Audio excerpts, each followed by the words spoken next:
yu mwema. Dieu est bon. Mungu yu mwema. Il n'y a pas quelqu'un d'autre qui est bon comme Dieu. Hakuna aliye mwema kama Mungu. Que Dieu vous bénisse richement. Mungu abariki sana. Voyons notre frère là, il est nouveau parmi nous, il peut se lever. Tunaona ndugu yetu pale ko mgeni katikati yetu, anaweza kusimama. Oui. Il peut nous dire son nom, nous saluer. Anaweza kutuambia jina lake na kusalimia. Je suis heureux d'être parmi vous. Nafurahi kuwa katikati yenu. Je suis frère Benson, je viens du côté de Columbus, Indiana. Amen. Et j'ai juste communication avec quelqu'un d'ici. Je ne même pas connaître son nom. Okay. Mais ce qui est important, je suis parmi vous. Amen. Amen. Amen. Amen. Amen. Je suis un Haïtien. Et encore plus qu'un Haïtien, un chrétien. Amen. Amen. Amen. Croyant du message du temps de la fin. Amen. Amen. Amen.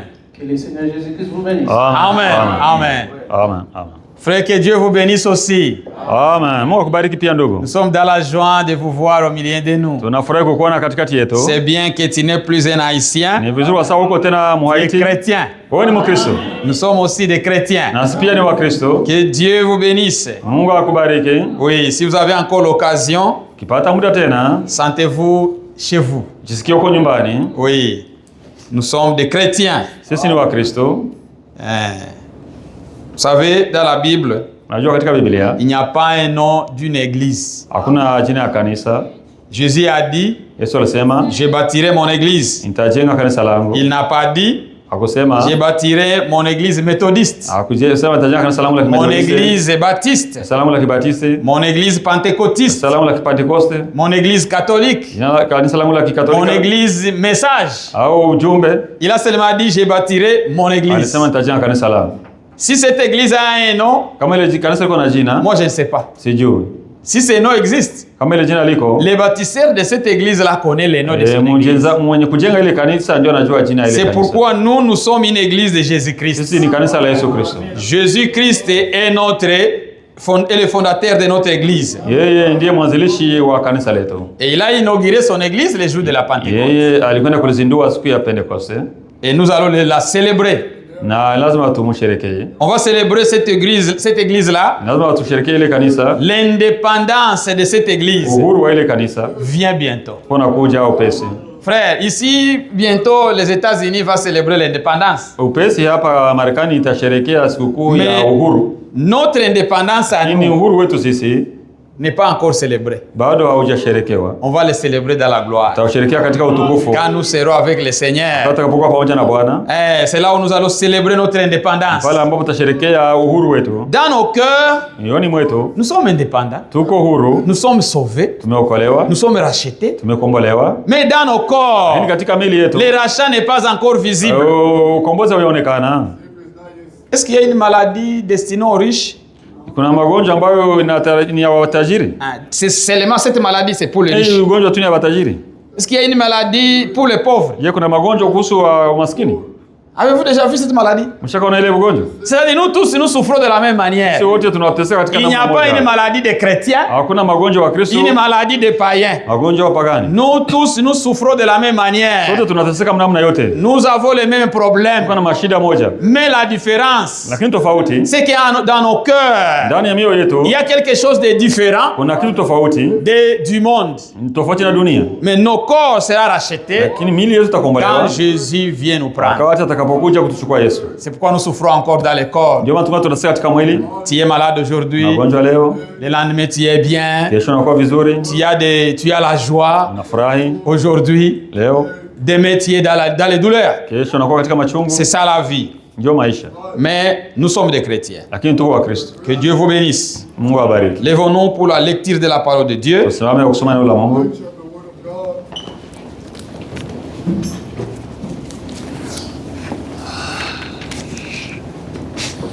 Lisons notre écriture de base. Tusome andiko letu la msingi. Deuxième Thessaloniciens, chapitre 2. Watesalonika wa pili sura ya pili. Deuxième Thessaloniciens, chapitre 2. Watesalonika wa pili sura ya pili. On va commencer au verset 7 Kwenye versi ya 7 jusqu'au 12e verset. hadi 12. Car le mystère de l'iniquité agite des gens. Il faut seulement que celui qui les retient encore ait disparu. Et alors paraîtra l'impie que le Seigneur Jésus détruira par le souffle de sa bouche et qu'il anéantira par l'éclat de son avènement. L'apparition de cet impie se fera par la puissance de Satan, avec toutes sortes de miracles, de signes et de prodiges mensongers, et avec toutes les séductions de l'iniquité pour ceux qui périssent, parce qu'ils n'ont pas reçu l'amour de la vérité pour être sauvés. Aussi Dieu leur envoie une puissance d'égarement pour qu'ils croient au mensonge, afin que tous ceux qui n'ont pas reçu, tous ceux qui n'ont pas cru à la vérité, mais qui ont pris plaisir à l'injustice, soient condamnés. Amen. Amen. Prions. Si vous avez une requête, Kama mnahitaji, levez la main. nyosha mkono. On se souvient de toi dans la prière. Watukumbuka katika maombi.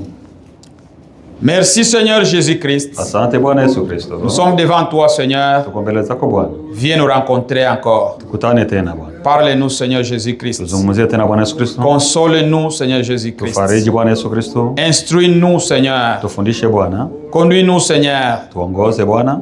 Aide-nous à t'aimer. Utusaidie tukupende. Révèle-nous ta parole. Tufunulie neno lako. Édifie-nous Seigneur. Tujenge Bwana. Guéris toute maladie qui nous tourmente. Ponya magonjwa ambayo yanatusumbua. Que ce soit des maladies physiques, Iwe ya kimwili, des maladies iwe ya spirituelles, kiroho, des maladies financières, ya kipato, des maladies psychologiques. juu ya kiakili. Consolation à chacun de nous, Leta Seigneur. faraja kwa kila mmoja wetu Bwana. Les cœurs abattus qui viennent devant toi Wao yenye ont kuvunjika mbele besoin de la yako consolation. wana haja faraja. Seigneur Dieu, Bwana Yesu, visite chacun de nous. tembelea kila mmoja wetu. Parle-nous au moyen de ta parole, Seigneur. Mzee kupitia neno lako. Souviens-toi des offrandes qui ont été offertes, Seigneur. Kumbuka sadaka zilizotolewa Toutes les dîmes na cha kumi et les offrandes, na les sadaka contributions na michango qui sont faites, Seigneur, ambayo inafanyika pour soutenir ton œuvre ici. kuimarisha kazi yako hapa. Souviens-toi de Seigneur. Kumbuka hiyo Bwana. Souviens-toi du travail de chacun. Kumbuka kazi ya kila mmoja. Accorde-leur des bons travail, Wachie Seigneur. watu kazi nzuri. Ouvre aussi leur cœur pour qu'ils se souviennent de toi. Afungua mioyo yao Dans leurs wakumbuke offrandes. katika sadaka zao. Seigneur Dieu, Mungu wangu, bénis ce service,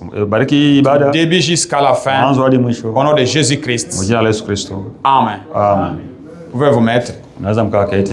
On ne lira pas en Swahili. On a ces versets, on l'a déjà lu. Tutasoma kwa Kiswahili, tulishakuwa nayo, tushaisoma. Dieu vous bénisse une fois de plus. Mungu abariki mara tena. Nous sommes en train de parler sur les mystères révélés. Tuko tunaendelea kuzungumza kuhusu siri zilizofunuliwa. Et nous sommes sur les mystères de l'iniquité. Na tuko kwenye siri ya uasi. On a parlé la fois passée. Tulizungumza wakati uliopita. Il y a l'apostasie, Kuna ukengeufu, l'abandon de la vérité, kuacha kweli, la rébellion contre la vérité. uasi kweli. Et nous avons aussi vu les antichrists. Tuliona wapinga Kristo. Nous avons vu que ce sont les gens qui ne croient pas à la vérité, Kwamba ni watu ambao hawaamini qui kweli. prêchent les mensonges, Ambao wanahubiri uongo. qui sont possédés par des démons. Ambao wanapagawa na mapepo. La Bible dit ils ont des doctrines des démons. Biblia inasema wana mafundisho ya mashetani. Tous ceux qui ont des doctrines des démons Wote walio na mafundisho ya et mashetani qui prêchent les mensonges, na wanahubiri uongo, tous ensemble on les appelle des antichrists. kwa jumla wote wanaitwa wapinga Kristo. Hier on a commencé l'antichrist lui-même. Jana tulianza mpinga Kristo mwenyewe. Je vais vous lire un peu quelques citations Tutasomea matamshi fulani pour savoir qui est l'antichrist. kujua nani mpinga Kristo D'où viendra l'antichrist? na atatokea wapi mpinga Kristo Quels sont ses attributs? na tabia zake Où est-ce qu'il se tient? na anasimama wapi Comment il est réputé? na anaelezwa namna gani. Lisons d'abord les prophètes. Tusome kwanza nabii.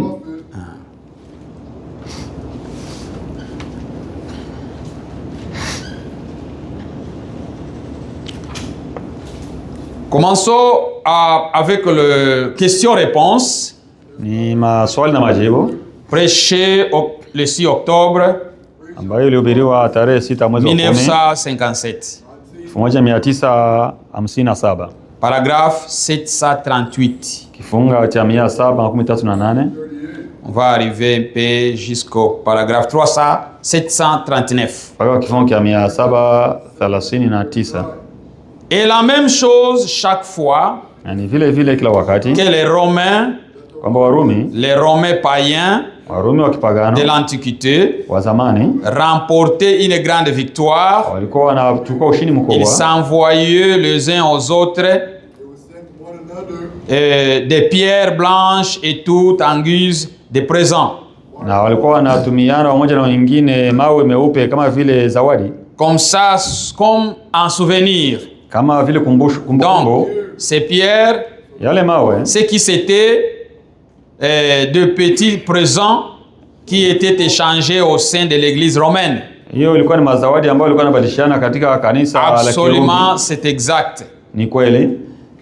Je me suis trouvé là, Nilifika hapo à la cité du Vatican, katika mji wa Vatican et je l'ai vérifié na nikaichunguza dans la Bible. katika Le Biblia. pape Papa qui porte une triple couronne, ambaye ana taji tatu, Vicarius Fildei, Vicarius Fildei, toutes ces choses, hayo mambo yote j'ai entendu nilisikia et tout na yote sont exactes ni vérités. kweli, ni kweli hakika. Un groupe religieux Kundi la qui wanadini gouverne ambao wanatawala chaque nation sous le ciel tawala taifa zote chini ya jua, est effectivement, c'est ce qu'il fait. na ni kweli ndivyo wanayofanya.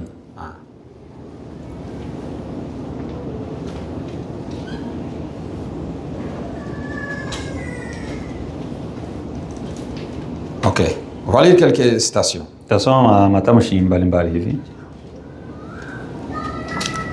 Lisons aussi l'invention des États-Unis Kuvamiwa kwa Marekani et prêcher le 9 mai ambayo ilihubiriwa tarehe 9 mwezi wa 5 1954, mwaka 1954, paragraphe 24.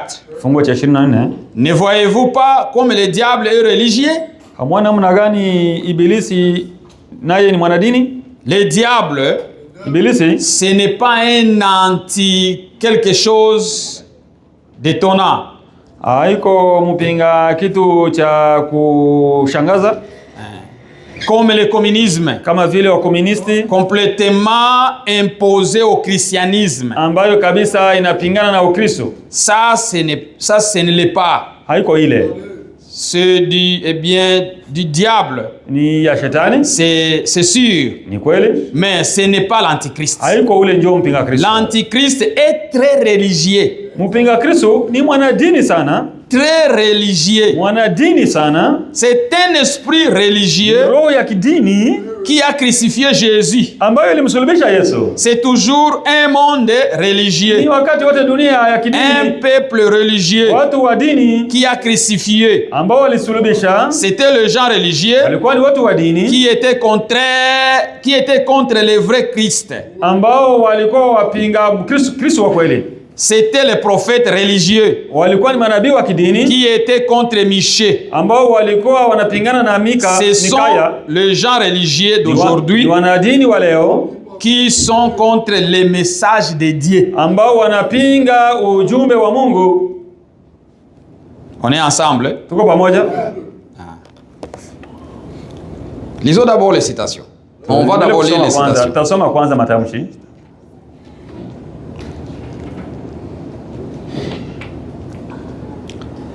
Dans la prédication, entendre, reconnaître qui a été prêché le 21 février 1960. Katika mahubiri kusikia na kutambua ambayo ilihubiriwa mwaka wa 1960, Paragraphe 215 kifungo cha 215 jusqu'au paragraphe 218. mpaka kifungo cha 218. Maintenant, Sasa la vie de l'Église tire à sa fin. maisha ya kanisa yanafika kwenye mwisho. L'Église habituelle, l'Église. Kanisa la kawaida la kanisa. Bon, ceci pourrait être difficile à avaler. Hii inaweza kuwa kigumu kumeza, Mais l'Église charnelle, lakini kanisa la kimwili, l'Église de Sao, kanisa la Esau est parvenue à sa fin. iko nafika kwenye mwisho wake. qu'est-ce qu'en train de faire? iko nafanya nini? Elle se dirige vers la fédération des églises Inaelekea kwenye umoja wa makanisa qui finira par s'unir au romanisme ambayo itafikiria kujiunga kwenye ou Kirumi plutôt au catholicisme au kwenye Ukatoliki pour lutter contre le communisme. ili kwamba wapiganishe ukomunisti. Le pape Jean Papa Yohana appelle toutes les églises à revenir. anaita makanisa yote barudi, Elles le feront. na wataifanya, Elles signeront ensemble. wataungana pamoja. Exactement l'ainsi dit le Seigneur. Hii kweli ni asema Bwana. Vous dites, Mnasema un instant frère Branham, kidogo kwanza, ndugu Branham, vous deviez. aya unatoka na wewe unaenda pembeni. Vous deviez là. Unatoka unaenda pembeni. Si c'est le cas, Kama ni vile Dieu a dévié Mungu alitoka quand il a écrit sa Bible. wakati aliandika Biblia. Vous devez être Michin Lazima upate kuwa Mikaya dans ces cas-ci. katika hii hali. Maurice Serruyo Maurice Seruyo m'a parlé l'autre soir.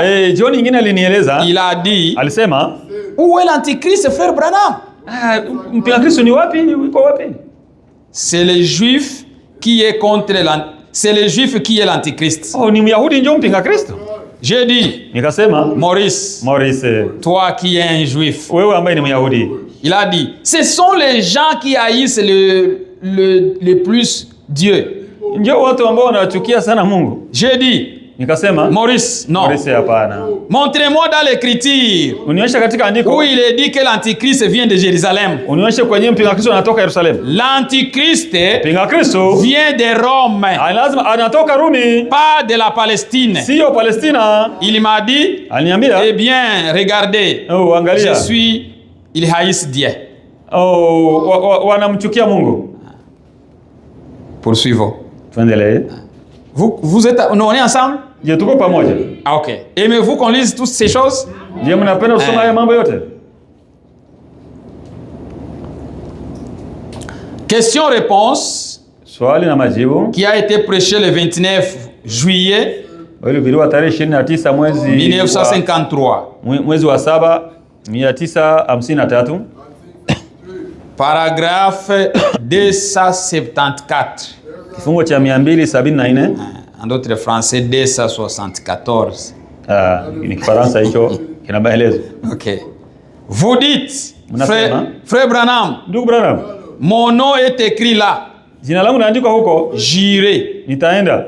Un instant. Muda kidogo. Judas Iscariote était sanctifié. Yuda Iskariote alikuwa ametakaswa. Frère, réveillez-vous. Ndugu, mlamuke. La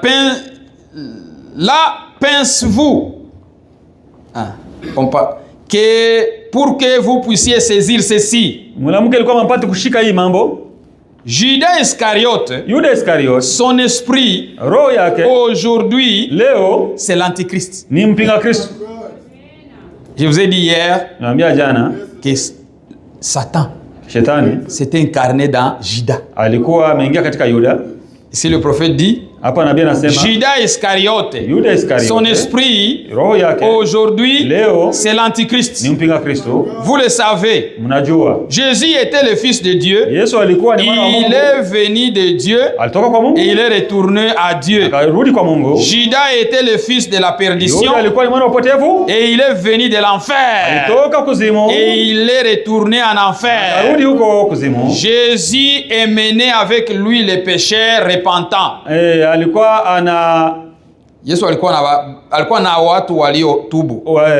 Judas est mené avec lui celui qui n'est pas repenti. Na Yuda alikuwa miongoni nao ambaye hakutubu. Si tu es kama ni wewe, si tu es un guérisseur divin, kama wewe ni mponyaji wa kiungo, fais ceci. Fanya hivi. C'est point d'interrogation sur la parole de Dieu. Ile ni kuuliza kama swali kwa neno la Mungu. Les jours de miracles sont passés.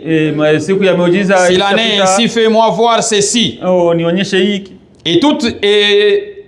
Elle est toute vraie. Yote ni kweli. A du Dieu. Alisema Mungu. Continuons un peu, on va lire certaines choses ici.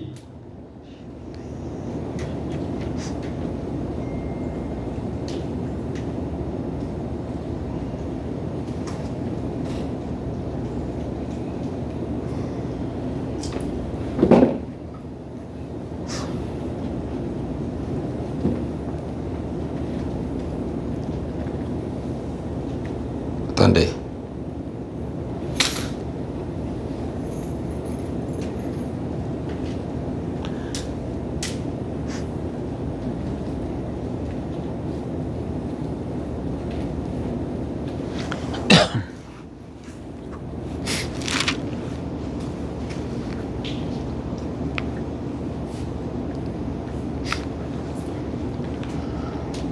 Ok, lisons le son de Dieu, Muhuri wa Mungu, prêché le 14 mai 1954. tarehe 14 mwezi wa 5 mwaka wa 1954, Ça dit, paragraphe 148.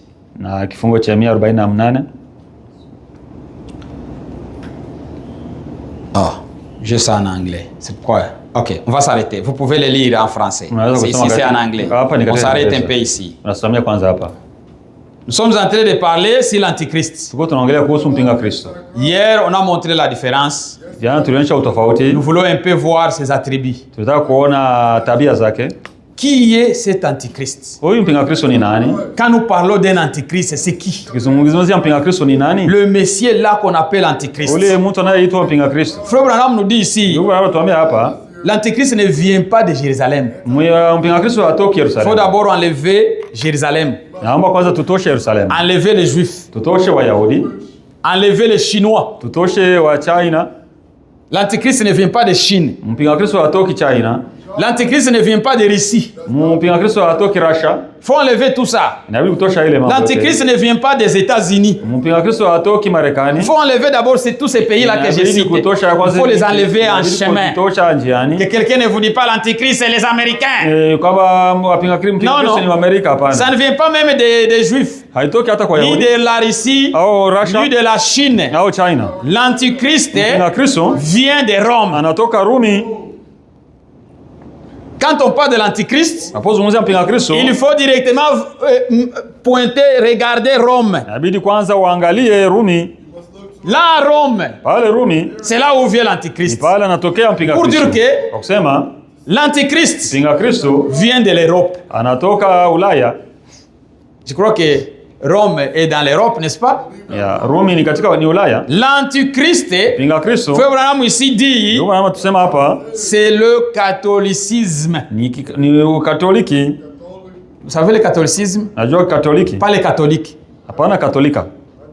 mais le catholicisme, c'est le système là. Yaani kikatoliki, yaani ni ile mundo. C'est ça ce qu'il a dit. Il a dit que lui, il a été là, il a vu toutes choses. C'est-à-dire que Alisema alifika pale aliona ile mambo yote. l'Antichrist, Mpinga Kristo il ne vient pas de quelque part d'autre. hatoki sehemu nyingine Il vient yote. de Rome. Anatoka Rumi.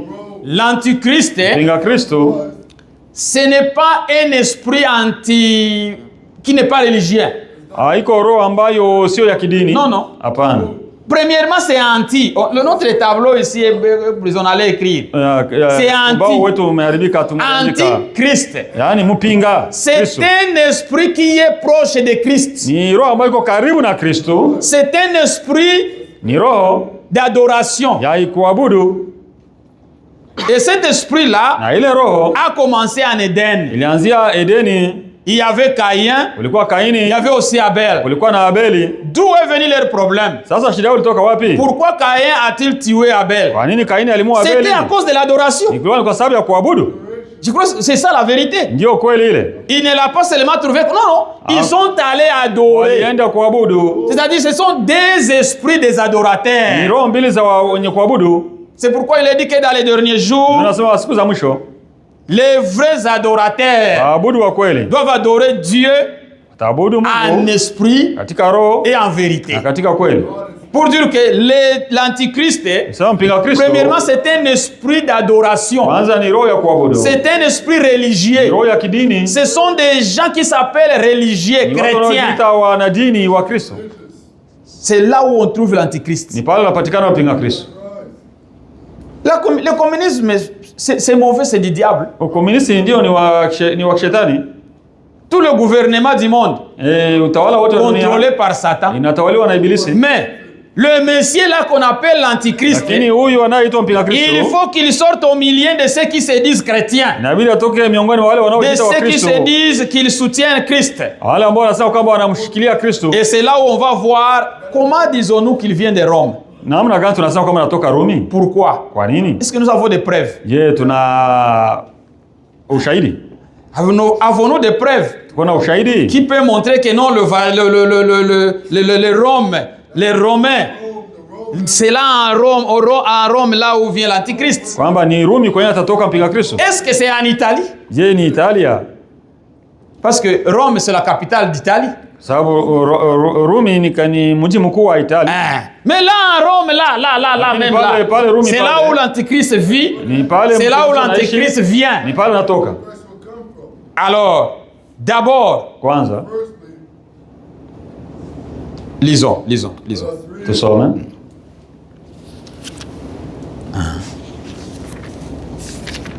C'est là qui sont à la projection qui nous projettent maintenant notre image. Wale ambao wako kwenye ufundi wanaweza kutupia ile picha yetu. Apocalypse chapitre 17. Ufunuo 17. Apocalypse chapitre 17. Ufunuo 17. Commençons juste au premier verset. Tuanzie hata tu kwenye verse ya kwanza. Envoyez-nous l'image là avec la femme là, on avait envoyé.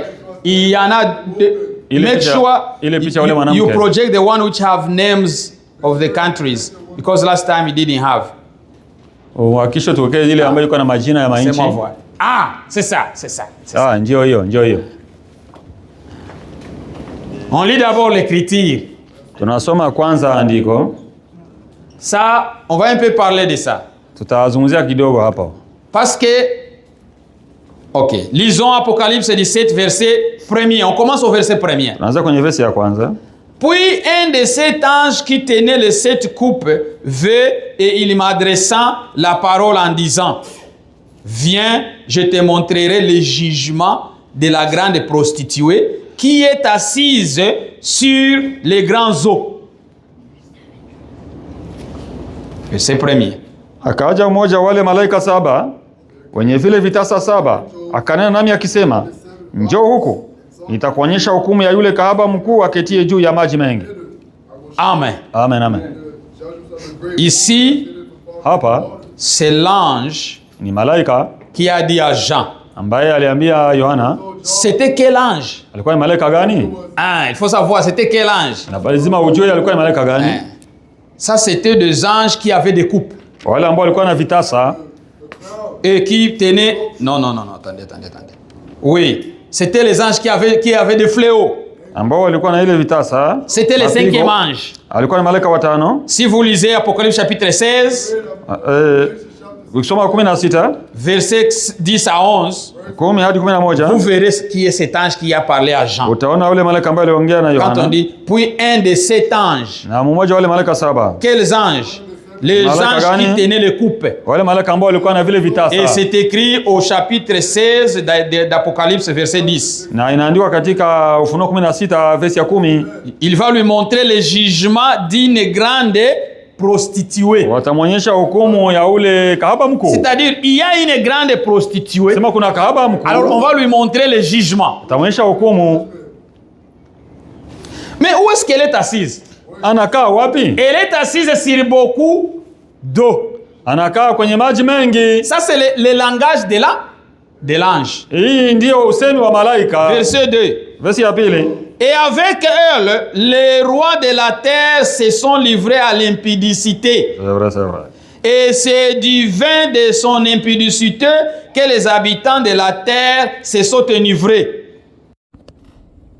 3. Ambayo wafalme wa nchi wamezini naye. Nao wakao katika nchi wamelewa kwa mvinyo wa washarati wake. Il me transporta en esprit dans un désert. Et j'ai vu une femme. Le premier verset dit une prostituée. La grande prostituée. Mais Jean en voyant, lui n'a pas vu la grande prostituée. Jean a vu une femme assise. Cette fois-ci, ce n'est pas assise sur les eaux. Voilà comment les gens s'étaient vus. L'ange lui a dit la femme, la grande prostituée, assise sur beaucoup d'eau. Mais Jean en voyant, Jean n'a pas vu les eaux. Et j'ai vu une femme assise sur une bête écarlate, plein de noms de blasphème. Et il y a 7 têtes et 10 cornes. Frère, menez-moi les sticks là. Akanichukua katika roho hata jangwani. Nikaona mwanamke ameketi juu ya mnyama mwekundu sana, mwenye kujaa majina makufuru, mwenye vichwa 7 na pembe 10. Amen. Amen. Amen. On s'arrête d'abord ici. Nasimamia kwanza hapa. Cet Jean, quand il a vu, Yohana wakati aliona, lui a vu une femme aliona mwanamke qui est assise ambaye anakaa kwenye Il mnyama. a vu cette femme Aliona huyu mwanamke assise sur une bête. anakaa kwenye mnyama. Mais l'ange, Kile malaika quand il a parlé à Jean, wakati alizungumza na Yohana, viens, je vais te montrer nitakuonyesha le jugement hukumu de la grande prostituée ya kahaba ule mkuu assise sur beaucoup d'eau. ambaye anakaa kwenye maji mengi. Alors est-ce que l'ange et Jean ont-ils vu contrairement? Je, waliona kitofauti malaika na Yohana? Non. Hapana. L'ange lui a dit la domination de cette femme. Malaika alimwonyesha ule utawala wa mwanamke. Tandis que lui envoya, Yuko kuangalia, il a vu le contrôle, aliona namna la gani, puissance yani nguvu, mamlaka sur lequel cette femme est assise. ambapo anakaa ule mwanamke. Pour dire que l'antichrist, Sema mpinga Kristo, c'est ça ce qu'on appelle la femme ndio mwanamke huyo assise sur une bête. ambaye anakaa kwenye mnyama. Elle est encore appelée la grande prostituée. Anaitwa kahaba mkuu. Cette femme ici, Huyu mwanamke elle est prostituée. ni kahaba, Elle a des enfants. ana watoto, filles. mabinti. Alors, elle est assise sur une bête qui a 7 têtes. 7 têtes. Anakaa kwenye mnyama ambaye kuna vichwa 7. 7 têtes. Vichwa 7. J'ai essayé de trouver les noms. Nilijaribu kupata majina. Frère Franck nous a aidés. Ndugu Frank alisaidia. Si vous lisez dans la prédication ici, Tusome katika mahubiri yake hapa. je n'avais pas bien prévu ça. J'allais les lire la fois passée. C'est mon voix, je peux les trouver. Sinon, vous pouvez les lire à la maison. J'ai ça en anglais. L'Antichrist. Si vous lisez à partir du... Je vais vous donner...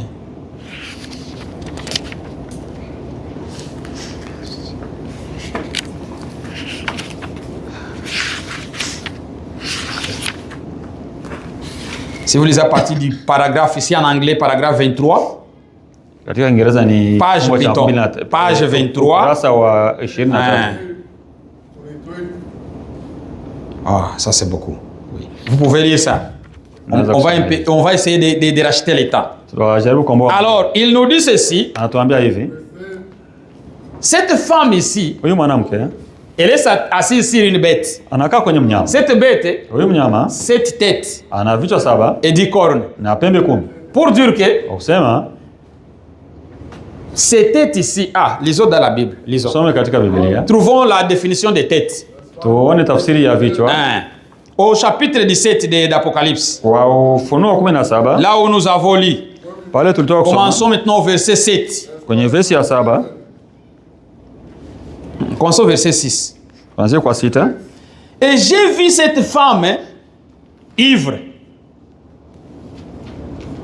du sang des saints.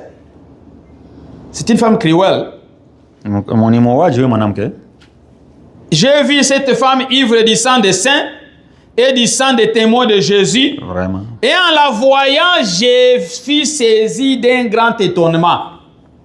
Et là, je me dis, pourquoi t'étonnes-tu? Je te dirai le mystère de la femme et de la bête. Alléluia. Qui la monte. Qui a les 7 têtes et les 10 cornes. L'ange est venu expliquer ces choses. Il a dit non, ne t'étonne pas. Moi, je vais te dire le mystère de cette femme et aussi quoi? Et de la bête qu'elle monte. C'est-à-dire que dans la Bible, nous avons la réponse. Ok. Verset 8. La bête que tu as vue était... Et elle n'est plus, elle doit monter de l'abîme et aller à la perdition. Et les habitants de la terre et et les habitants de la terre, ceux dont le nom n'a pas été écrit dès la fondation du monde dans le livre de vie, s'étonneront en voyant la bête, parce qu'elle était, qu'elle n'est plus et qu'elle réapparaîtra. Cette bête, elle est là, elle n'est plus là, elle réapparaîtra. C'est ici l'intelligence. Frère, il faut être intelligent pour reconnaître ces choses. Les 7 têtes sont les 7 montagnes sur laquelle la femme est assise. Vile vichwa 7 ni milima 7 anayokalia mwanamke huyo. Premièrement, kwanza, les 7 têtes vichwa 7 que vous voyez, ce sont les 7 collines. Ni milima 7 où se trouve cette femme. Ambapo anakaa huyo mwanamke. Elle est assise sur cette colline. Anakaa kwenye milima 7. Sur cette colline. Ça c'est les têtes. Les collines, je les ai même écrits ici. Milima niliandika hata hapa. Guys, you need to find the correct image. This one is incorrect. Find another one which looks like this. It has names of hills. Mutafute ingine ambayo iko na majina ya vile vilima. Lisons encore. Ce sont les 7 collines où est assise cette femme. Milima 7 ambapo anakaa huyu mwanamke. Oui. Verset on était sur 8. En 9.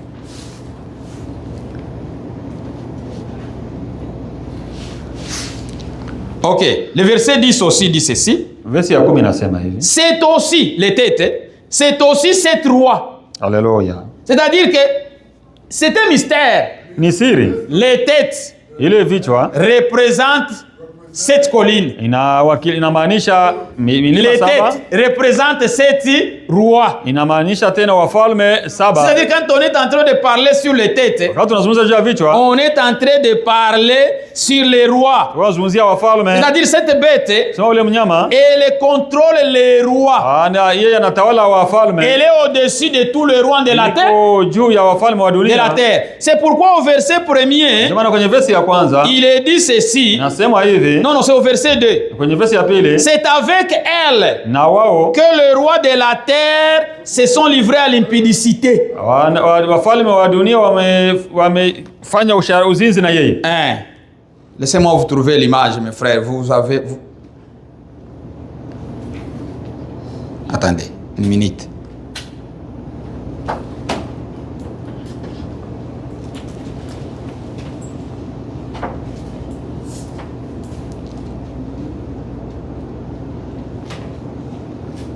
Check where it says Revelation chapter 17. Have you seen it? C'est ça le vrai image. Hapo ndio kwenye picha ya So, ici, les rois de la terre se sont enivrés. Wamelewa. C'est-à-dire c'est une femme qui est au-dessus des rois de la terre. Elle contrôle les rois de la terre. L'Antichrist, c'est un esprit, c'est une personne qui est à la charge, qui contrôle tout. Les rois de la terre, il les contrôle. Il est même sur beaucoup d'eau.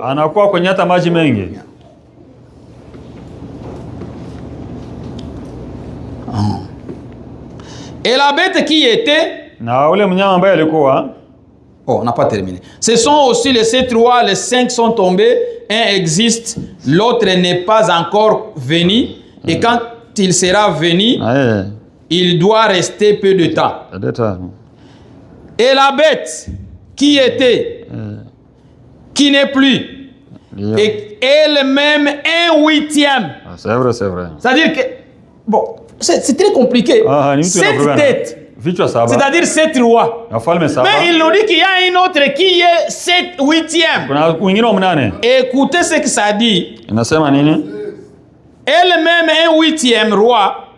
Elle est du nombre de 7. Et elle va à la perdition. Comment voyez la mathématique de Dieu? C'est 8. Mais ils sont... Il est le 7, il est parmi les 7. C'est-à-dire, ces rois-là est parmi les 7. C'est pourquoi il est difficile de les séparer, les 7. Il est inclus dans les 7. Did you find it? Come here. Na majina ya ile milima 7. Le premier, quand vous lirez ça, Mkisoma ile, quand vous partez même en ligne, kienda hata kwenye mtandao, nous voulons d'abord reconnaître c'est quoi, où se trouvent ces collines. tunataka kujua ile milima iko wapi. Ces collines se trouvent en Rome. Inapatikana kule Rumi. Ce sont des collines qui se trouvent en Rome. Ni milima ambayo inapatikana Rumi. En Rome. Quand j'ai vérifié, ici nous sommes en train de parler de Vatican. Hapo kwa tunazungumza kuhusu Vatican. J'ai vérifié, est-ce que Vatican se trouve sur l'île des collines? Non. Je tuliona Vatican inakaa kwenye mlima. Quand on dit les 1 de 8e, Sema moja wale on mnane. parle du Vatican. Nazungumzia Vatican. Vatican n'est pas un pays. Vatican sio nchi. C'est une cité. Ni moja. Mais c'est une cité qui se gouverne comme un pays. Ambayo inajitawala kama nchi.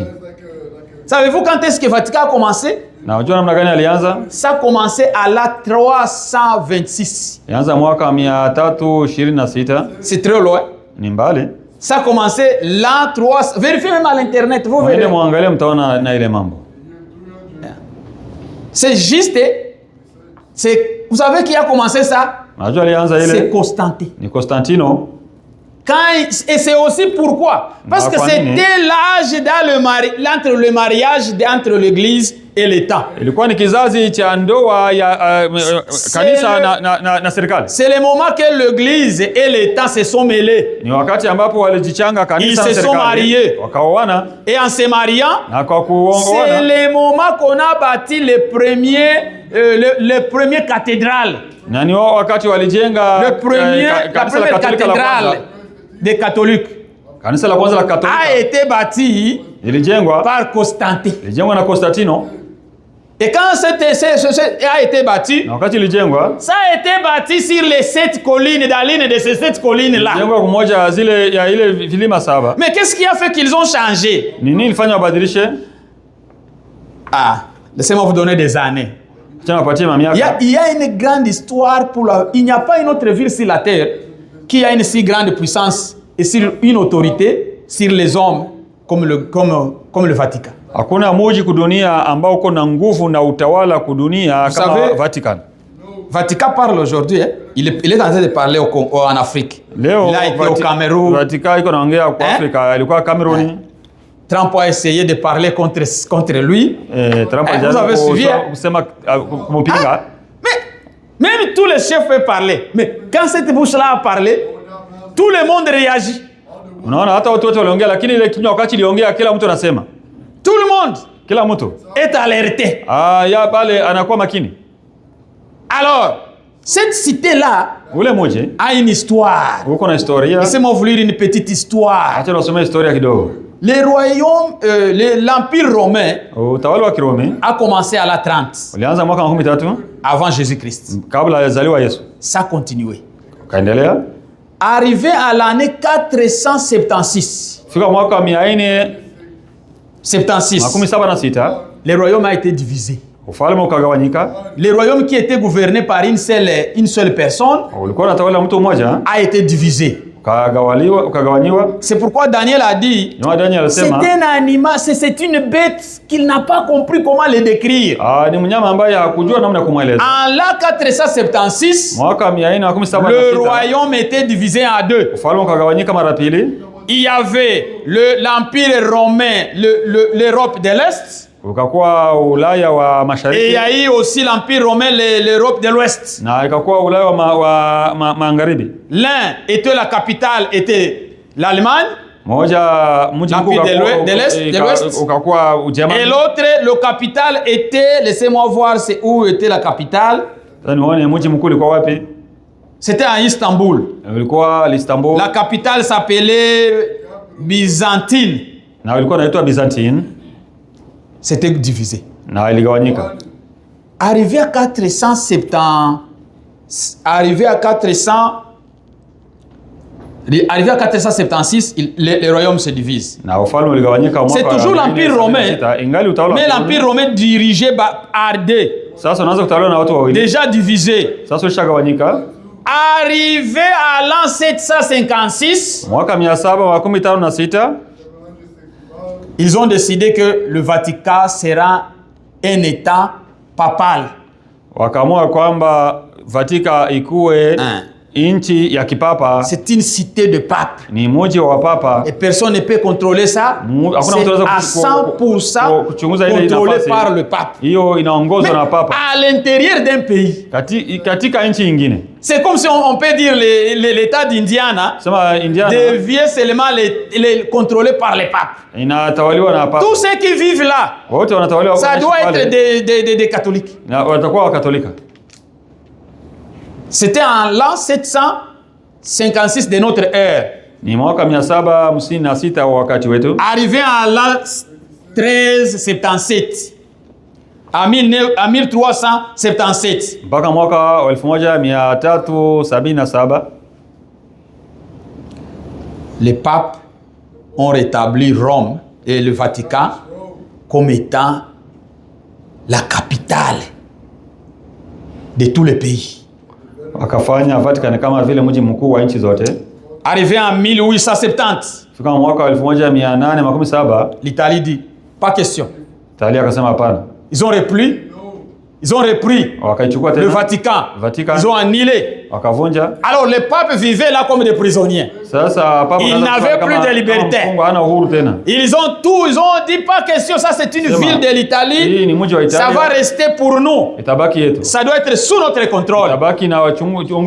Mais pour accomplir les Écritures, en 1929, il y a eu une réunion en Italie. On l'appelle la traité de Rome. En 1929, la traité de Rome, ils ont reconnu. Ils ont dit qu'à partir d'aujourd'hui, le Vatican sera un État séparé. Le Vatican a leur argent. Ils ont leur gouvernement. Ils ont aussi des ambassadeurs. Mais il n'est pas connu comme pays. C'est une ville. C'est pourquoi dans la Bible, lisons les derniers versets d'Apocalypse chapitre 17.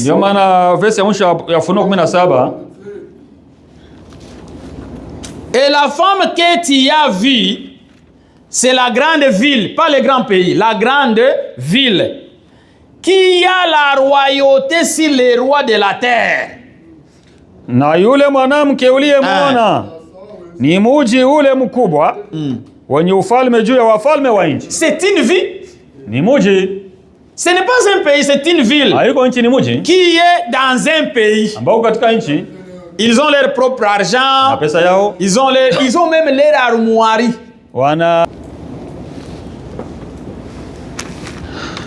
C'est-à-dire cette femme ici, en bref, kwa kifupi, la prostituée qui est assise sur beaucoup d'eau, c'est le Vatican.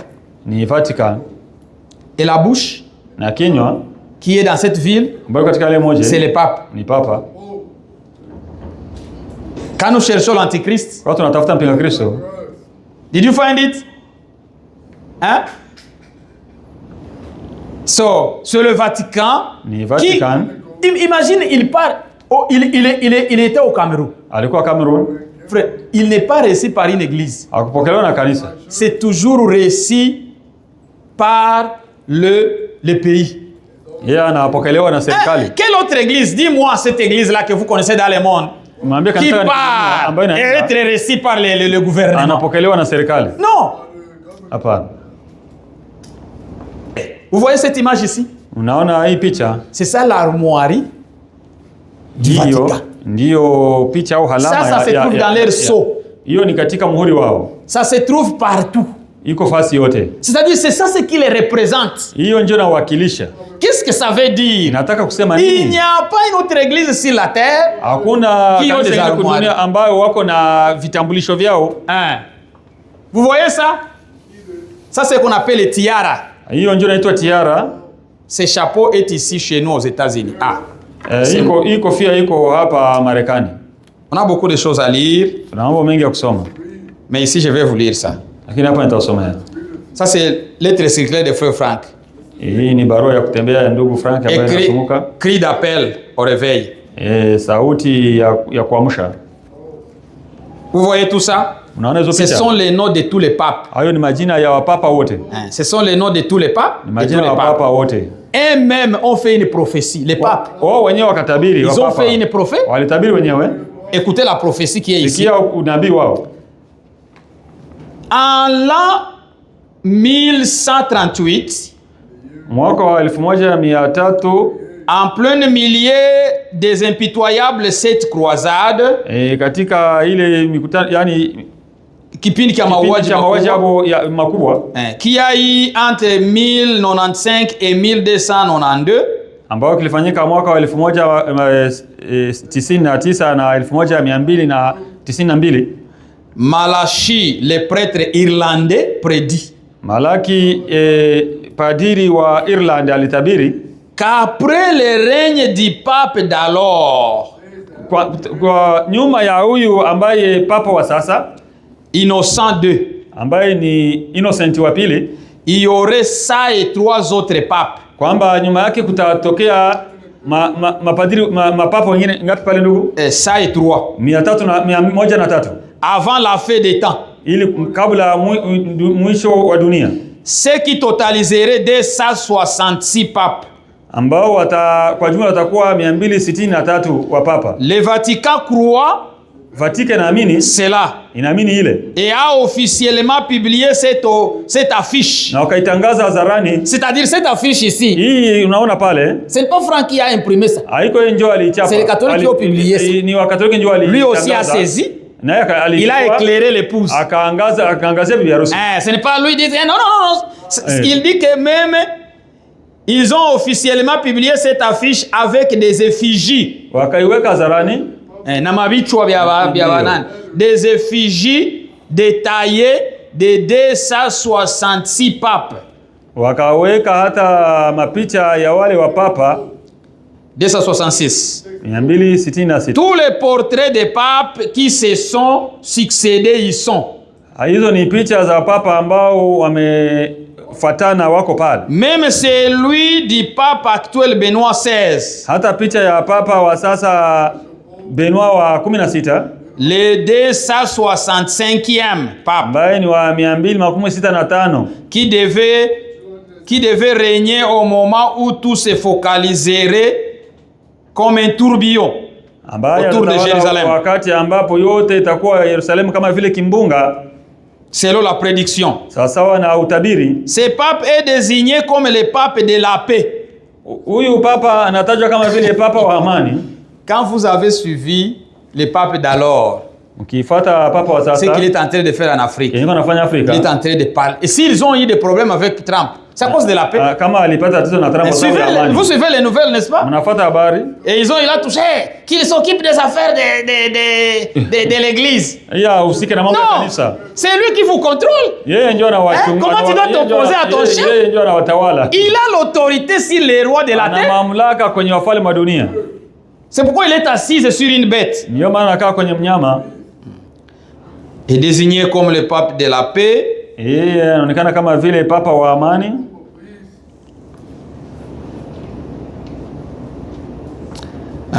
Gloria Olivier, la gloire de l'olivier. Son successeur devrait être le dernier. Inaelezwa kwamba wa kumfuata ndio anaweza kuwa mwisho. C'est lui qui portera de nouveau la couronne papale. Yeye ndio tena atachukua ile taji ya kipapa avec l'inscription na ile andiko Vicarius Filii Dei. Vicarius Filii Dei. On a ça ici. Tuko nayo pale. Go this way. C'est ça, Vicarius Filii Dei. C'est ça 666. C'est un nombre humain. Ni hesabu ya kibinadamu. Et réunirait toutes les religions dans l'unité œcuménique. Na atakusanya dini zote katika umoja wa makanisa.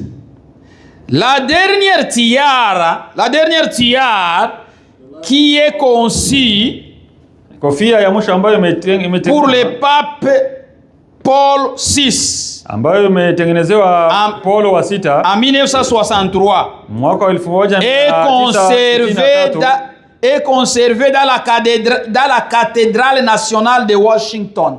Imelindwa katika kanisa kubwa la Washington. Serait-il surprenant que le dernier pape vienne des États-Unis.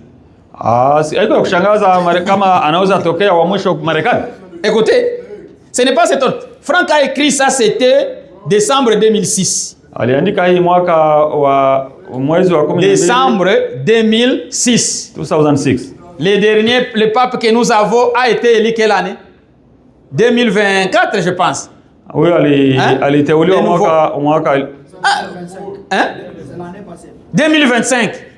Combien d'années passées nous connaissons ces histoires? Lui a écrit ça en décembre 2006. Ça ne sera pas surprenant que le dernier pape vienne des États-Unis. Parce que le chapon, les tiares, ils sont appelés tiares. Il est écrit ces mots ici. Est réservé ici chez nous. Dans la cathédrale à Washington. C'est là où ils gardent ça. Et ils sont en train de penser que le dernier pape va porter ça. Pourquoi ils ont les tiares? Push this way. Again. C'est aussi en 3. 1, 2, 3. Vous savez ce que ça signifie? Ça signifie, le tiers du pape, c'est en 3. La mission, ça représente la mission du pape. Enseigner, gouverner et juger. C'est-à-dire, il est le gouverneur, il est le juge, il est l'enseignant. Quand vous le voyez porter les choses là sur la tête, ça représente que je suis le gouverneur, que je suis le juge et je suis l'enseignant. Je me suis demandé pourquoi c'est 3. Laissez-moi vous lire. Pourquoi ils ont 3? Est-ce qu'on est ensemble? Are we together? C'est un peu compliqué. Ok. Laissez-moi vous lire pourquoi ils ont 3 tiares au lieu de 1.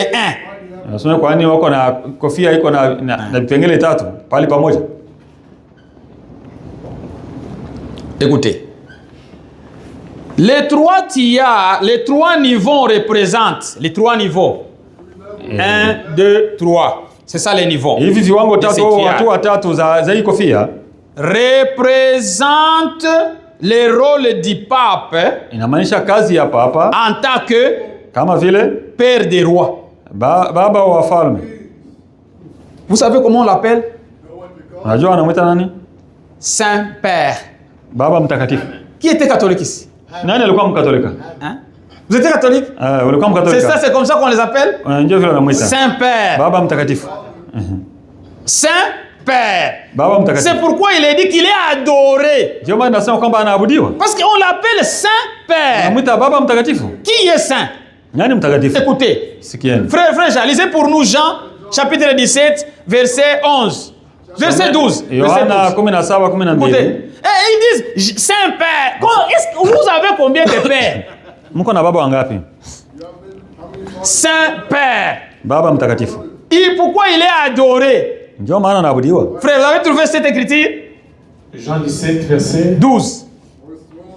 Lorsque j'étais avec eux dans le monde, je les gardais en ton nom.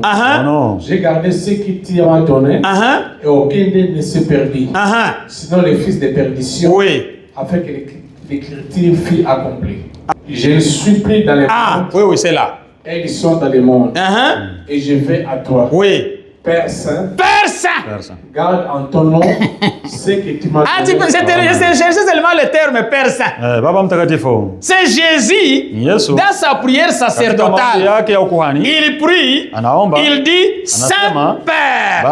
Et vous aussi ici, vous appelez le pape Saint-Père. Alors, entre Jésus et vous, qui nous dit le vrai Père? Qui est votre vrai Père? Aujourd'hui, on l'appelle Saint-Père. Écoutez à la radio, vous suivez les nouvelles. On dit Saint-Père. Pourquoi il est Saint-Père? C'est parce que Tiar ici, ça représente Père des rois, ça c'est un. C'est-à-dire ça représente Père des rois. C'est pourquoi il a adoré. Et personne d'autre ne peut avoir ça si ce n'est pas Satan. La deuxième, il est gouverneur du monde. Le deuxième ici représente gouverneur du monde. Christ.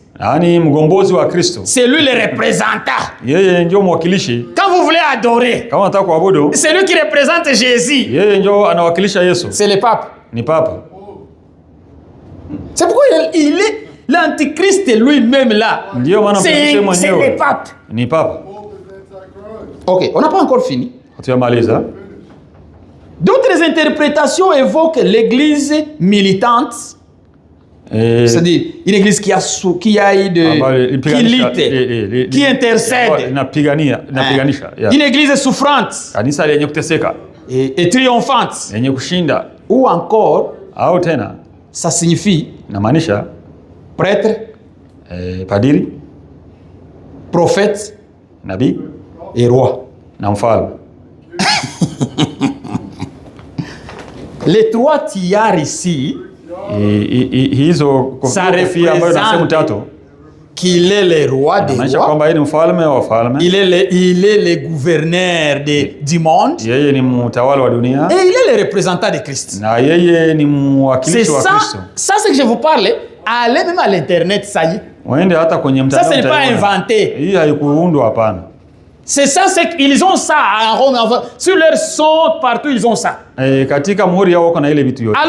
ils ont des clés. Les deux clés, parce qu'ils disent que Jésus avait remis les clés à qui? À Pierre. Et parmi leurs premiers papes ici, c'est Pierre. Et c'est pourquoi ils appellent leur premier pape. C'est Pierre. Pierre n'a jamais été en Rome. Jamais. Jamais, même dans l'histoire, jamais. S'il devrait dire que c'était Paul, on allait comprendre un peu. Mais Pierre n'a jamais piétiné à Rome.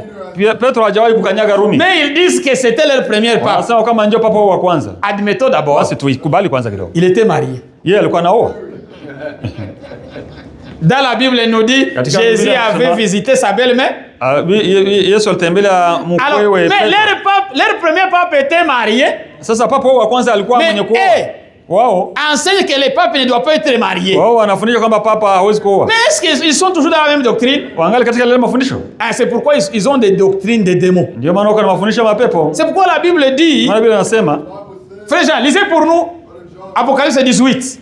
Écoutez, cet endroit, cet homme ici, écoutez comment on l'écrit. Commençons au verset premier.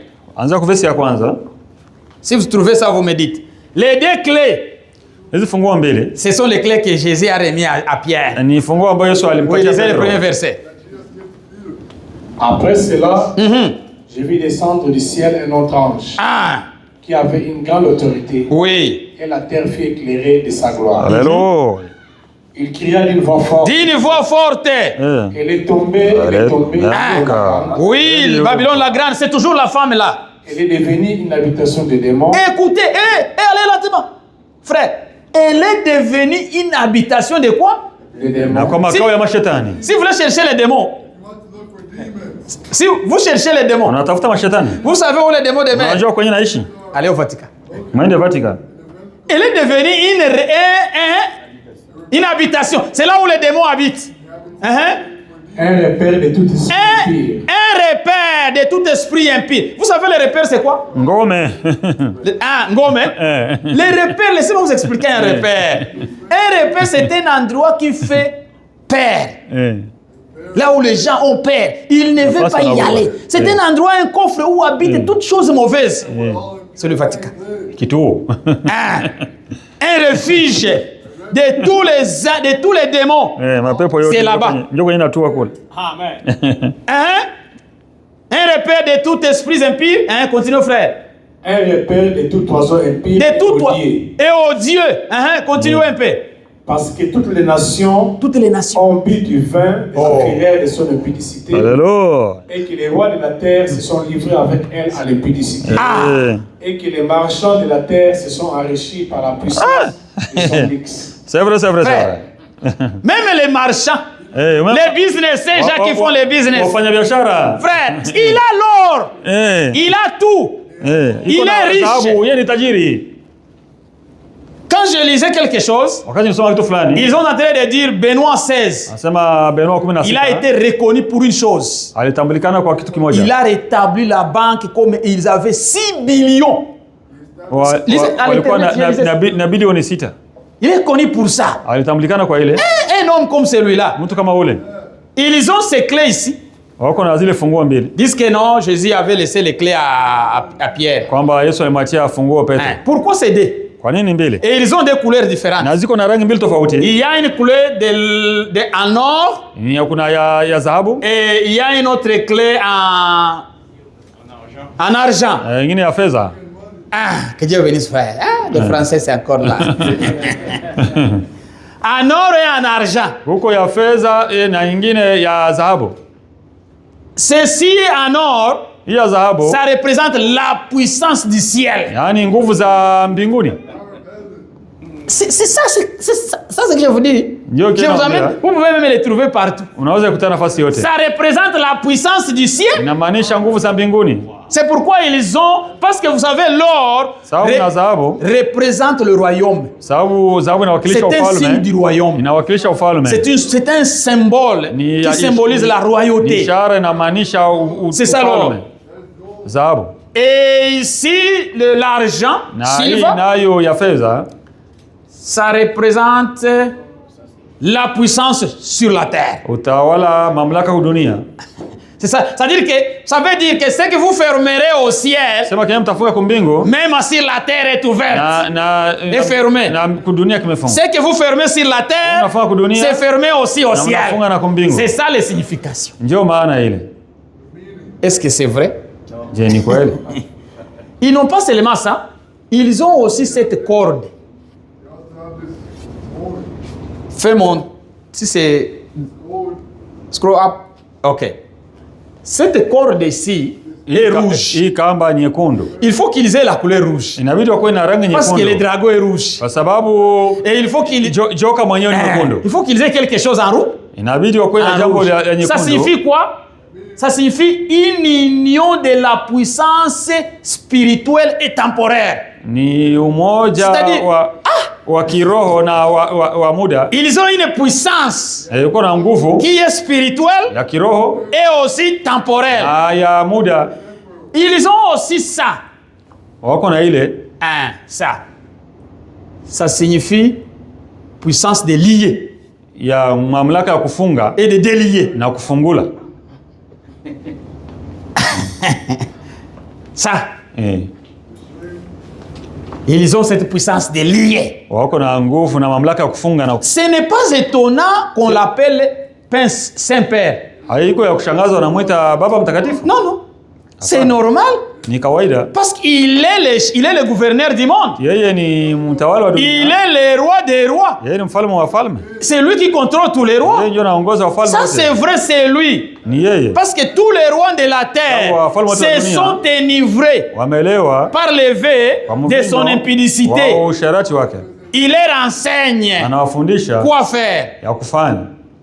Imaginez, il est allé en Afrique, qu'est-ce qu'il est allé dire? La paix, la paix. Tout le monde, tous les pays mobilisés. Quand il arrive ici, frère, vous verrez, c'est aussi mobilisé. Même si notre président parle, il doit être calme. C'est une bouche qui parle. C'est pourquoi on l'a vu, il est parmi les 7.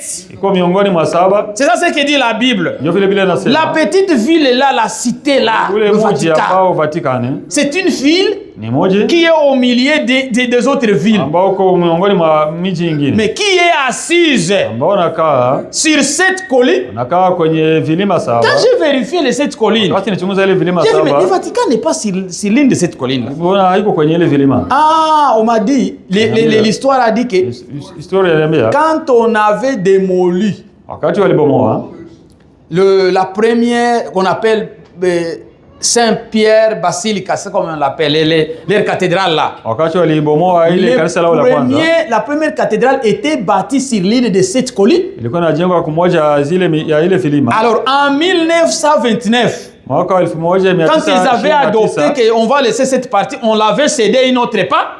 wakawapatia wengine sehemu. Mais notre Dieu, Mungu wetu, lui a vu les collines. Mungu wetu aliona milima. Et c'est le seul pays au monde Ndio nchi pekee là où il y a une bouche qui parle. ambapo kunakuwa na Et là où il y a cette colline. na kuna milima saba.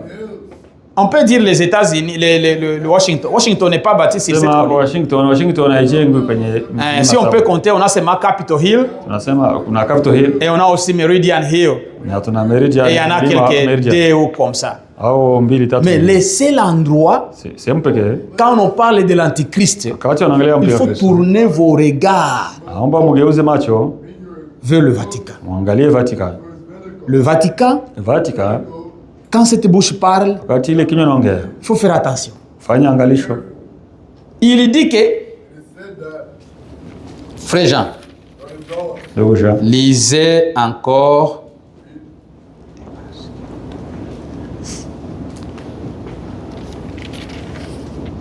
ouais.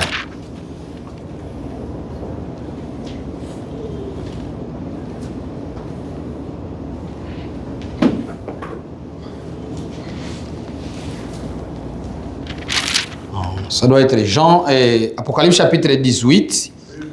Ufunuo 18. Lisez le verset 4. Verset 4. Et j'entendis du ciel une autre voix qui disait, oui. Sortez du milieu d'elle, mon peuple, afin que vous ne participiez point à ces péchés et que vous n'ayez point de part à ces fléaux. Amen. Amen, amen, amen. Sortez. Tokeni. Frère, sortons du catholicisme. Tutoke katika ukatolika. Sortons dans tout ce qui peut être catholicisme. Frère, venez. Je vais vous montrer comment les salutations qui ont commencé aux catholiques. En se saluant, ils se saluent comme ça.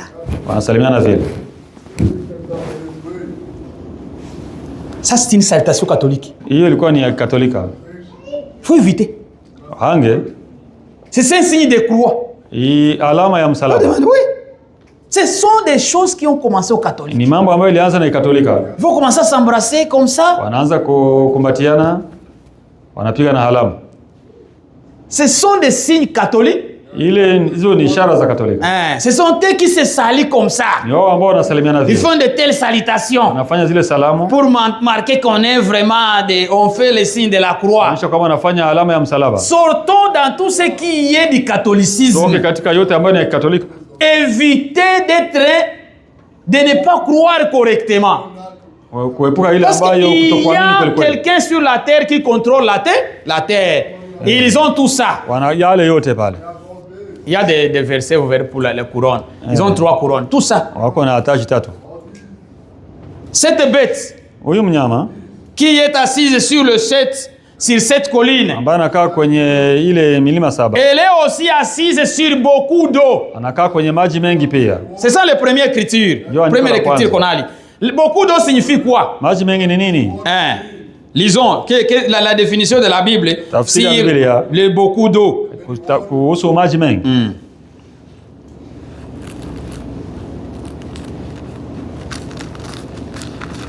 Lisons d'abord le verset 12.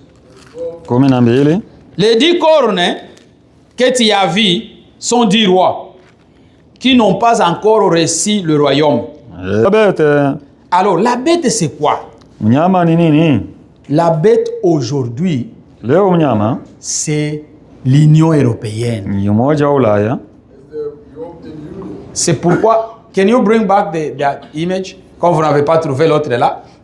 Là, il y a 7 pays qui sont à la tête. Kuna nchi 7 ambazo ziko yulu. Et l'une de ces pays-là, na moja ya zile nchi, lisons Apocalypse 13. Écoutez. Ufunuo 13. Commençons au verset 2 et 3. La bête que tu as vue, la bête que j'ai vue était semblable à un léopard. Vous voyez cette bête? Semblable à un léopard. Mfano wa chui. Ses pieds comme ceux de nous. Miguu yake kama ya dubu. Sa gueule comme une gueule de lion. Kinywa chake kama kinywa cha simba. Quelle sorte d'animaux, frère? Huyu ni mnyama gani? Les pieds miguu comme de loup. La bouche, les gueules comme d'un lion. Kinywa ya simba. Elle-même ressemble à un léopard. Yeye mwenyewe anafanana chui. Les 3 animaux, frère Yenganga nous a parlé de ces 3 animaux la fois passée. Les 3 bêtes. Il y avait l'ours que Daniel a vu. Il a vu le léopard. Il a aussi vu les lions. Tous les 3 animaux, les 3 bêtes là étaient rassemblés dans une bête. C'est-à-dire le royaume. Parce que la bête ici représente le roi. Ça représente le royaume. C'est-à-dire il y a 4 empires qui dominent la terre, 4 seulement. 4. Et dans ces 4, la Chine n'est pas parmi les 4. Vatican, ou plutôt Russie, n'est pas parmi les 4. Mais il est aussi parmi. D'une autre manière. Parce que cette bête ici a 10 cornes. Les 10 cornes là, et les 10 têtes. C'est ça la division qui est dans l'Union européenne. L'Europe aujourd'hui est divisée à 2. Il y a l'Europe de l'Ouest, qui est l'Europe riche, et aussi l'Europe de l'Est. Ce sont des pays pauvres, mais ils sont toujours unis. Pourquoi nous avons le conflit de la Russie avec l'Ukraine? Vous savez pourquoi? Parce que cette bête-là, c'est comme la statue qu'a vu Nebuchadnezzar. Les pieds et fer et argile. C'est-à-dire dans ce royaume, il y a une partie forte et il y a une partie faible. C'est-à-dire il y a des pays puissants, économiquement puissants, et les autres pays économiquement faibles. Alors la Russie, il faut toujours vérifier. Parce que la Russie, avec tous ces pays-là, la Bible dit ils vont haïr la bête. Non, ils vont haïr la femme. Parce que c'est la femme qui leur dirigeait. Alors ils vont aller contre cette femme-là et ils vont la détruire. Mais ça va arriver.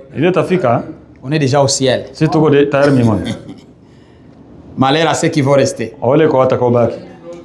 Malheur à ceux qui vont rester. Quand l'enlèvement prend lien, frère, les choses vont changer. Mais nous, toutes ces scènes ici qui vont se passer, le Vatican sera détruit.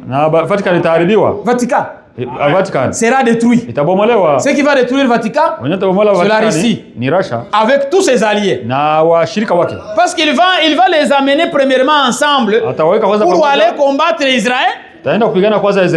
Ils vont combattre Israël. En allant là, Dieu d'Israël va descendre et va les combattre. Quand il revient, ce monsieur nous a fait défaut. Il nous a conduit en erreur. Ils vont aller détruire le Vatican. C'est pourquoi il dit, même la bête va regretter. Même cette grande ville aussi, qui dominait sur tout le roi de la terre, elle est devenue aussi veuve. Les marchands vont pleurer. On dit même les pilotes. C'est-à-dire même des gens qui voyagent là-bas, qui aiment cette ville-là. Ils vont aussi regretter. Alors évitons ça. d'avoir quelque chose à faire avec ces royaumes-là. Écoutez, lisons Apocalypse chapitre 13. La bête que j'ai vue était semblable à un ours, à un léopard. Ses pieds étaient comme ceux d'un ours et sa gueule comme la gueule d'un lion. Le dragon lui donna sa puissance et son trône et une grande autorité. Et j'ai vu l'une de ses têtes comme blessée. C'est-à-dire ici, il y avait une tête qui a été blessée. Nous voulons les trouver. C'est cette tête ici. L'Allemagne. L'Allemagne est la tête qui a été blessée sur la bête. Frère, la Bible est claire, mais comment on a trouvé l'Allemagne? Ce pays-là, c'est un pays historique dans le royaume. Quand il y a eu la division, l'Angleterre était sortie. Il faudrait que l'Angleterre sorte parce qu'elle ne fait pas partie de l'Union. Alors, l'une des têtes était, mais sa blessure mortelle fut guérie. Et toute la terre était dans l'admiration derrière la bête. C'est vrai. C'est-à-dire, l'Allemagne a été frappée par l'épée. Quand il y a eu Martin Luther en 1500, quand l'église a été divisée, il y a eu une blessure. Même la Deuxième Guerre mondiale, on avait divisé l'Allemagne. On a même tracé le mur de Berlin. Ces murs-là, cette division-là avait divisé l'Europe en deux. Il a fallu que ces murs-là soient détruits. Quand le mur-là a été détruit, c'est à ce moment-là où la blessure a été guérie. Et quand la blessure a été guérie, le royaume encore unifié. C'est pourquoi, et c'est le premier pays le plus peuplé en Europe. Et c'est le premier pays le plus riche parmi les pays de l'Union. Il est le riche pays. Mais c'est aussi une grande tête. Cette tête ici, ça parle trop. Ça donne l'unité de la bête. C'est-à-dire que la bête représente toute l'Union européenne. Et la femme, ça représente l'Église catholique qui est au Vatican, qui contrôle l'Union. Sans cette femme, vous pouvez pas. Mais on ne les voit pas. Il parle. Il est là connu. Quand il voyage, tout le monde connaît. Avez-vous déjà appris qu'un prêtre ici chez nous aussi parmi les prêtres? Est-ce que les prêtres ici aussi a voyagé? Vous avez entendu qu'ils ont voyagé un jour? Les protestants, ils voyagent souvent. Est-ce que vous les avez entendus? Il n'y a pas de tapage. Mais quand cette femme voyage, cette femme-là, la femme prostituée, elle a aussi des filles prostituées. Ces filles, c'est qui?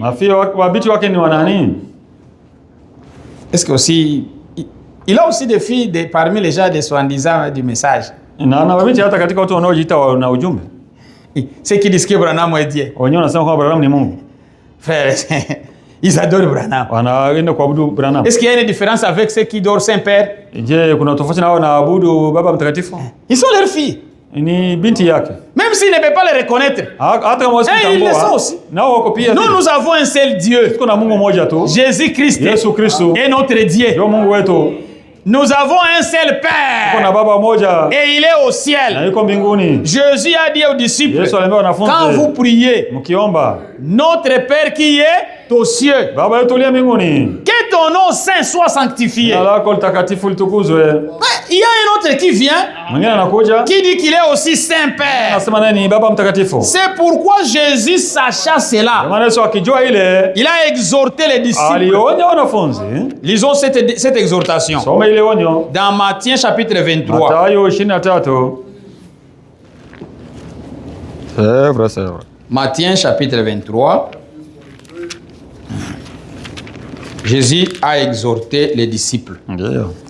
Mais les gens peuvent dire, mais pourquoi Jésus voulait dire tout ceci? Il savait qu'il y aura quelqu'un. Alijua. Oui. C'est vrai. Frère Jean, lisez pour nous. Tukuja tusomee 23:9. 23, 9. Mais commençons au verset 7. Jusqu'à 12. Ils aiment à être salués dans les places publiques et à être appelés par les hommes rabbi. Ne vous faites pas appeler rabbi. Frère, j'aime ça. Ne vous faites pas. Amen, amen. Ne vous faites pas appeler. Amen, amen. Car un seul est votre maître et vous êtes tous frères. Nous sommes tous Sote ni ndugu. des maîtres. Bonjour maître. Jambo Rabbi mwalimu. Maître, rabbi. Partout ils sont, rabbi. Rabbi. Vous savez qu'aujourd'hui les gens veulent être pasteur. J'ai reçu quelqu'un chez moi, il m'a dit, je suis aussi femme du pasteur. Na mimi ni mwanamke. Mimi ni bibi ya pastor.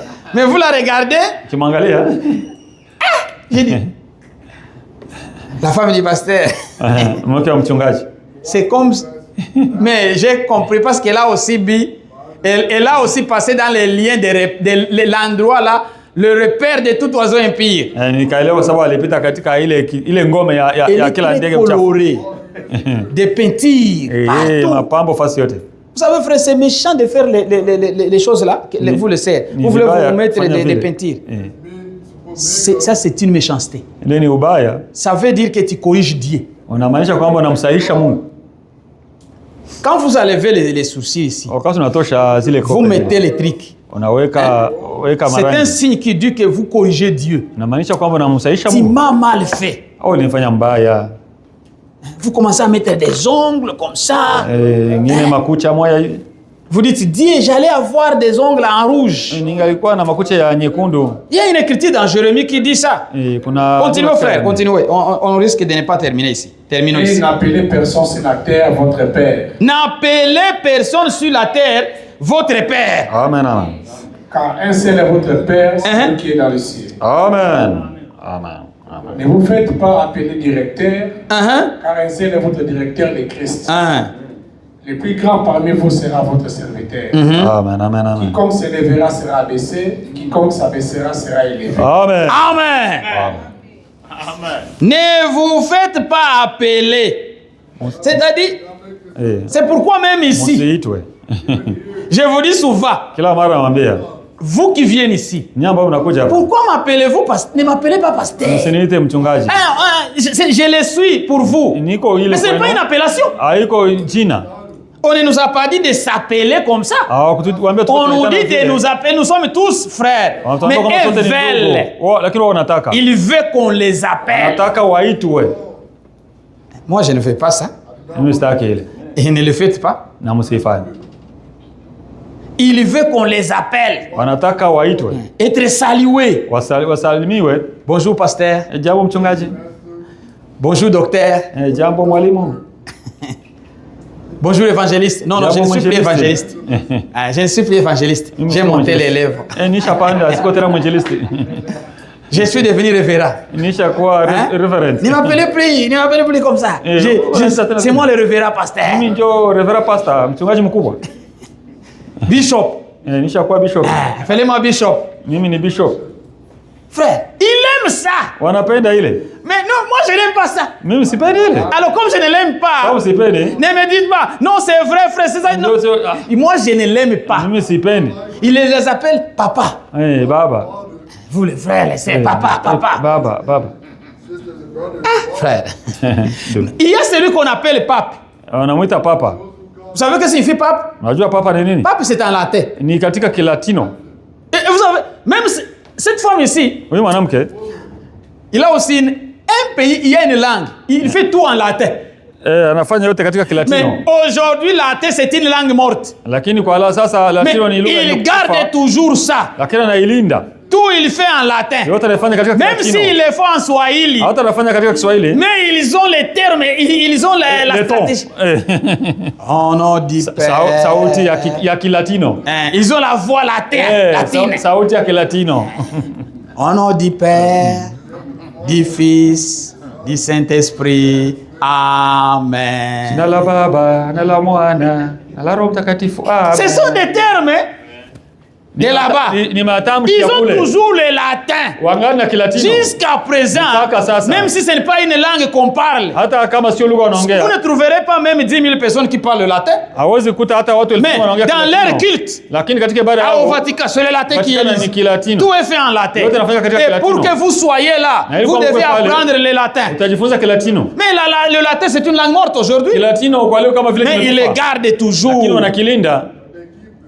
Ils veulent qu'on les appelle Saint-Père. Il dit Saint-Père. Et pour aller les voir, tu dois t'engenouiller et tu vas baiser le bague. Tu ne peux pas voir le pape sans s'engenouiller. Sans s'engenouiller. Frère, on s'agenouille devant une seule personne, Dieu. C'est la seule personne qui est digne d'être adorée. Et la vraie manière d'adorer, pour montrer le respect, on s'agenouille. Et nous nous inclinons pour voir aussi les papes. Parce que ça c'est normal, il faut que les gens le font. Parce qu'il est Saint-Père. Il est le pape. Le pape signifie Père. C'est pourquoi Jésus dit ici, n'appelez personne Père sur la. Est-ce que vous voulez dire à Omba que Nema ne l'appelle pas Père? Est-ce que c'est ça qu'on parlait? Non! On ne parlait pas des...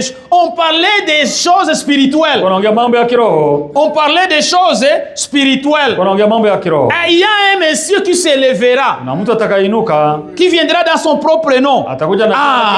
Jésus en a aussi parlé. Lisons Jean, pour terminer. Lisons Jean chapitre 5. Lisons Jean chapitre 5. Jésus en a parlé, je pense. Jean chapitre 5, verset 43. Frère Javé, vous trouvez ça? Lisez pour nous. Verset 43. Jean chapitre 5, verset 43. Je suis venu au nom de mon Père, et vous ne me recevez pas. Oui. Si notre vie en son propre nom. En son propre nom. Vous les recevez. Vous les recevrez. Les gens ont reçu. C'est lui qui est venu à son propre nom, qu'on appelle Père. Tous nous l'appelons Pape. C'est pourquoi il est dit, il est assis sur beaucoup d'eau. Beaucoup d'eau signifie quoi? C'est une multitude de langues, multitude de gens dans le monde entier aujourd'hui, dans les pays qui s'appellent des pays chrétiens. C'est la plus grande église au monde. Il est assis, et la Bible dit, elle est assis dans les temples de Dieu. Là on va lire. Elle est assis dans les temples de Dieu. S'appela. Lisons. C'est là où il est assis dans les temples. Les gens croient que les temples, ça sera à Jérusalem où il va aller s'asseoir. Non, il est aujourd'hui. Deuxième Thessaloniciens, notre écriture là, le verset 4. Le verset 4. Voyez comment l'Antichrist, où est-ce qu'il est assis?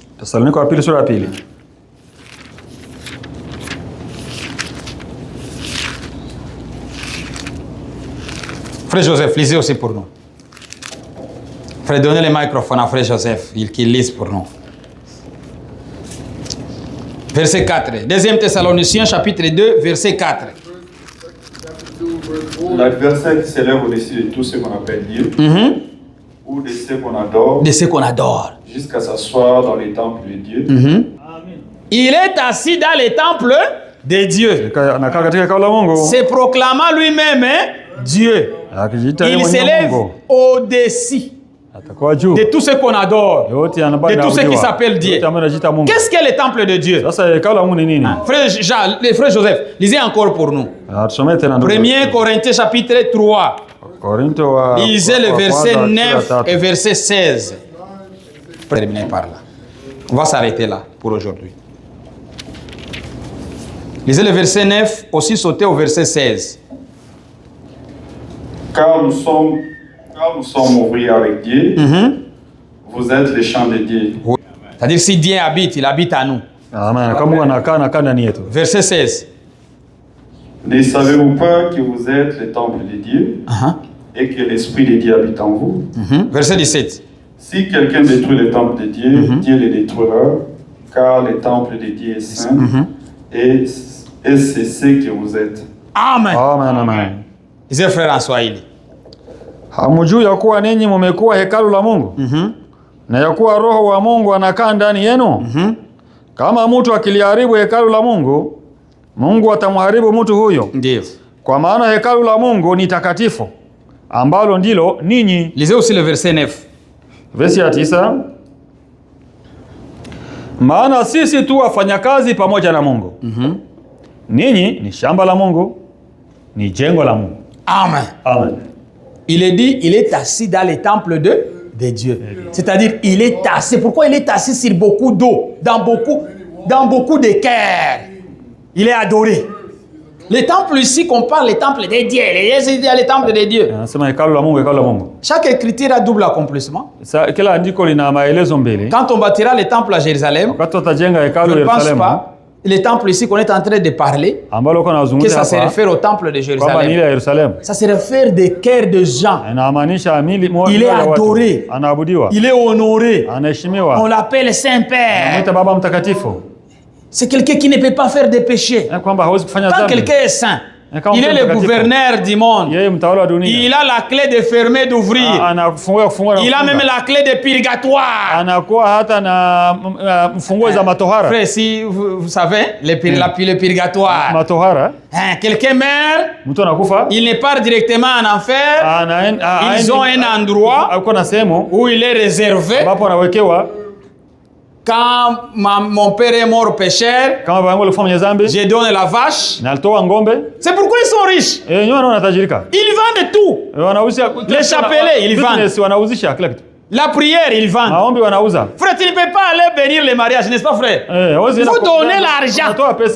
Même les mariages là, on paye. Carte de baptême. Il faut payer. Frère, ils ont tout vendu. Ils ont vendu même les âmes de gens. Vous voulez lire ça? Ils ont aussi vendu les âmes. Ils ont vendu les âmes de gens. C'est pourquoi il est assis dans les âmes. Il est assis dans les temples de Dieu. S'appelant lui-même Dieu. Parce qu'il aime qu'on l'appelle Père. Jésus a dit n'appelez personne sur la terre Père. Surtout pour les choses qui concernent la foi. Il faut éviter de ne pas appeler tout le monde mon papa. Il faut éviter ça.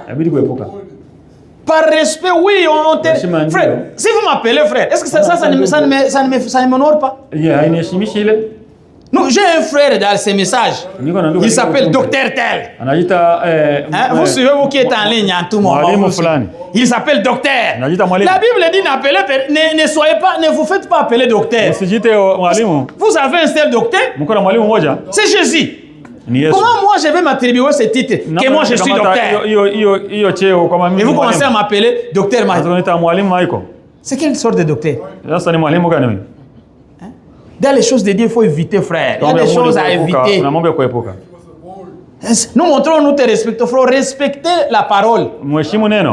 Pas respecter l'homme, respecter Dieu. Quand vous respectez Dieu, vous respectez sa parole, vous respectez ses serviteurs. Mais vous voulez briser la parole de Dieu pour dire que vous respectez les hommes de Dieu. Non. Il a toujours dit, on n'a jamais appelé frère Branham prophète, on l'appelle toujours frère Branham. Mais comment nous, on nous appelle toujours, au lieu de nous appeler frère, vous appelez pasteur, révérend, docteur. Mais pourquoi? Partout, vous tous ici, vous vous appelez frère Frank. Frère Branham. Mais quand il arrive à nous, vous changez. Vous êtes hypocrite. Ça, c'est une hypocrisie. Vous allez me donner beaucoup de valeur plus que frère Branham. Non. Même en allant au ciel, il est au-dessus. Il faut savoir ça. C'est la vision. Lisez la vision de la Diridon d'Ita. Il a vu. On l'a élevé un peu haut. Il a demandé pourquoi je suis au-dessus de vous tous. Il a dit oui. Parce que sur terre, tu étais un conducteur. Il est au-dessus de nous. Mais pourquoi quelqu'un qui est au-dessus de moi, je vais m'aligner au loin? Très loin là, très loin. Vous aussi, très loin derrière moi là-bas. C'est ça l'ordre de Dieu. Alors moi qui est quelqu'un, je suis... Même en cherchant, il faut que... Frère, imaginez, il y a ces hommes de Dieu qui ont beaucoup de travail. Ils s'arrangent là derrière. Alors, la première place à donner, pour la personne que Dieu nous a envoyée, pour nous apporter les messages, vous l'appelez frère. Mais nous, qui avons créé ce que Dieu lui avait donné, vous commencez à nous nommer des pasteurs, des appellations très compliquées, papa tel. Frère, évitons ça, c'est une hypocrisie. Restons toujours dans la parole. Mais pourquoi vous ne l'appelez pas pasteur Branham? Vous savez que c'est lui le pasteur? Il est le pasteur de l'âge de la Odyssée. Et le pasteur de l'âge de la Odyssée, c'est frère William Mario Branham. C'est lui le pasteur de l'âge. Lui, il n'est pas pasteur de l'église de Jeffersonville. Non. Et Branham Tabernacle, non.